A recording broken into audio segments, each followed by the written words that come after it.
সবাইকে জানাই ঝুলন যাত্রার আন্তরিক প্রীতি শুভেচ্ছা। আপনারা দেখছেন এই একটি প্যান্ডেল ঝুলন যাত্রার।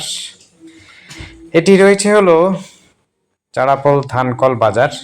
যারা দেখতে ইচ্ছুক তারা অবশ্যই আমাদের ভিডিওটি দেখতে পারেন। আর যদি নিজে প্রত্যক্ষদর্শী হতে চান তাহলে পরে আপনারা আসবেন হচ্ছে, যদি অন্যত্র থেকে আসেন, চাড়াপোল এটি হচ্ছে স্টেশন, কাঁচাপাড়া স্টেশন নেমে বাস ধরে টোটো ধরে চলে আসবেন ধানকল বাজার। বাজারের মধ্যেই পুজোটি হয়েছে, প্যান্ডেলটি হয়েছে।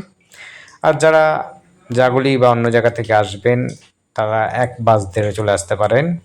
হরিঙ্গাটা থেকে যারা আসবেন তারাও কিন্তু আসতে পারেন এক বাস ধরে বা টোটো অটো ধরে। দেখুন, আপনাদের যদি ভালো লাগে অবশ্যই শেয়ার করুন, লাইক করুন। ধন্যবাদ। আপনারা দেখতে থাকুন। আপনাদেরকে আবার জানাই ঝুলন যাত্রার প্রীতি শুভেচ্ছা ও ভালোবাসা। আপনাদের দিন শুভ হোক। ধন্যবাদ।